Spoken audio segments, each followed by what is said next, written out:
Hello, welcome back to Farmer's Wife Homestead. I'm Stacey if this is the first time we're meeting, and welcome back to 12 Days of Christmas. I have lost count what episode this is, so it's going to be in the thumbnail anyway, but it's episode. Today we're going to be talking about prepping ahead so that you can make your Christmas day a breeze, much easier. When I did the post about what you guys were wanting, quite a lot of you said some tips and tricks on how to get ahead for the day so that you can relax on the day. So anyway, I learnt along the way to prep and plan ahead. Some of you may not be aware, but I have had a couple of cafes and years ago. I've had my own catering business, I've had a food truck, and so and I'm not qualified or anything like that. I'm just a home cook that cooked for her growing family on very little money, and that's kind of how I found my love of cooking. So I've learnt some tricks and tips along the way. I probably have learnt more over the last 10 years than I did in the earlier years, but I'm going to share with you some of the things that I have done over the years when planning ahead for big catering jobs, and the biggest thing is it's about prep work. It's all about planning ahead so that on the day things are a lot easier, and you just in restaurants and things like that, they have big walk-in chillers and fridges and stuff like that, and they just prep everything, put it in containers, and then when the orders come in, it's just bam. So think of your home, start using your kitchens as a restaurant in the respect of start making it work for you rather than you work for it. I hope that makes sense. So I've got, I'll be looking down some, I've got a piece of paper here, and I've jotted down some ideas for you, and I do have some great videos now. I'm almost at 200 videos. My goal is to have 200 videos. Right at January I said I want 200 videos by the end of the year, and I should make it. So there's a whole library of so many different types, and I will link in the description any that I mentioned today, and that'll help you as well, and you can go and have a look at those. Alright, so as I said, it's all about prepping ahead, so that it's all simple stuff but you might not just think of it, so hence why I'm talking about it.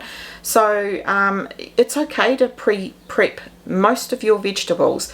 I would not cut up lettuce. Lettuce can, it gets oxidized quite easily. Some fruits are like that, but if you've got fruit that you want to prep ahead, I used to buy little plastic containers back in the catering days, and even if we were doing big family get-togethers, I've catered a couple of my daughter's weddings. I catered my own wedding to husband here, and that was a 3-course buffet, and I pre-prepped on the days before, and then just threw it all together in my wedding dress in our wool shed, and bam, there we go, food everybody. So I used to have these little plastic containers, and you can chop things up. So if you've got anything that oxidizes, water and citrus is your best friend. It helps slow that down. You could also cut off any parts that are browning and things. So your veggies, you can cut all your if you're going to have roasted veggies, cut it all the day before, or even 2 days before. Give them a good rinse, and then you can use these types of jars, which this I emptied out this morning, so it hasn't been through the dishwasher yet.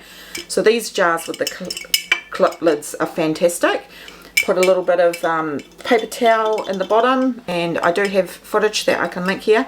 Paper towel in the bottom, and then cut up your fruit or your veggies, and then they last for a long time, absolutely ages. I did some leeks recently because they were massively on special, so I did a whole heap of leeks, and the leeks were good for a whole month in the jars. But if you don't have these types of jars, you can use the little plastic containers that I was talking about. You can use Ziploc bags, and you just have it all sitting in the fridge waiting for you. So on the day, you're not sitting there or standing there chopping vegetables, or, you know, leaving it all to the day before. You can do it a couple of days before. Some vegetables you can freeze. I will link up here and in the description my roasted potatoes. They are amazing, and you can get them ready now if you want, and then follow the recipe, have them in the freezer, and then you can cook them. Excuse me, you can cook them from frozen. You can do the same with pumpkin. You can cut up pumpkin and then bung it in the roasting dish. It's not going to go crispy. That's the only thing with pumpkin. When you freeze it, it takes on a bit of water, but it's still quite nice. So yeah, so it's about pre-prepping your veggies, having them in the fridge. Also, like if you're going to be making salads over here, it's summertime, so you can get all your mise en place bits and pieces all ready in those containers the day before, and then just throw it all into the salad bowl. Even do your dressings the day before, and then just dress it at the table, so you're not having to cut on the day. What else? Consider cooking, pre-cooking your main meats if you're doing meat.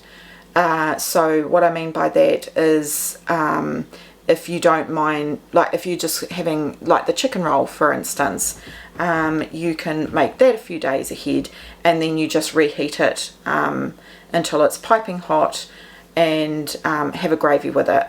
If you are worried about your meat drying out, you could put gravy over top of it and reheat it that way, or you can put tin foil over the top of whatever dish you're going to put it in, and then the tin foil will help steam it, as long as you don't heat it up so high that it dries everything out, but you're heating it up to a safe heated, you know, so that it's safe for food. So that's an idea. You can do that if you want to prep your meat as well. I've talked about the dressings, so if you're going to make dressings, do that. Otherwise, you know, buy everything now rather than the last few days. I've talked about the roasted potatoes. Honestly, they are the best. I have to get some more in my freezer. I haven't done it for months, and it's just, yeah, I love to have them. Breads are great to freeze ahead. You could make up garlic breads. Do that now. Make them up, wrap them up, throw them in the freezer, take them out the night before. Pick easy dishes, you know, easy dishes that are going to mean that you can prep, so not sooner, but you can prep ahead of time. Try not to make things too elaborate. You know, just stick to nice, easy, tried and true, and, you know, do those more elaborate meals for other occasions if you like. Of course, if you want to be in the kitchen, be in the kitchen. I loved being in the kitchen on Christmas, and with so many girls, we used to love standing around and getting stuff ready together and stuff like that. Potluck, you know, have a potluck Christmas.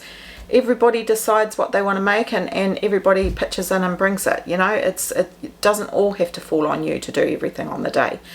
Plan for leftovers. Yes, that's right. Plan for leftovers. I always make double than what I need, because I love that we can eat leftovers for a couple of days. It means that I don't have to be in the kitchen, and at that time of the year, it's great. You get a little bit hungry, you just wander, peek into it. Oh, gonna grab, oh, honestly, I can't wait. Doing this series has been kind of cool. Not great for my diet, but it's been cool because I'm getting to make all these things now, and I get to do it all over again for Christmas. And it's likely that it's just going to be me and husband, but you bet your bottom dollar I'm still making us a trifle and a pavlova. And then when the kids come back, there'll be leftovers, and yeah, so like, yeah. I'm all for leftovers. Some desserts are really good to be able to prep ahead as well, and sometimes they even taste better the day after. So that's just another thing that can save you having to do things the day before. It also sort of goes back to the, you know, picking dishes that is that is easy. So like for instance, both the trifle and the pavlova that I shared with you already are wonderful dishes that you can do ahead of time. 2 days ahead is fine. They will still last. Potluck meals, and I've already mentioned, and the other thing is you may have missed it because we've got so many new friends here. At this end of last month I shared a planner, a free printable for you guys. If you haven't heard of it, I'll link that video here, and I will also link it in the description, and all you have to do is just click on the link and follow the instructions. And the planner has things, you know, like it's got shopping lists, it's got you know, pages for notes, it's got pages for what you need to do the days beforehand and stuff like that. And yeah, and it's even got beautiful little menus that you can print out and then laminate, and you can put them somewhere so that if you've got a whole heap of people coming, you know, it's this is what we're having and stuff like that. So do check out that the planner, and I will also make sure that it is on the website for you to download from the website as well. So yeah, that's about it that I can think of right now. There is probably a million other things. I hope that's giving you a couple of different ideas. Some of you may already be extremely well organized and do all these things as well, but as always, please leave your comments down below. I get told so many times that they love this community of the channel because everybody's so helpful in the comment section and leave their tips and tricks as well, so we all learn together.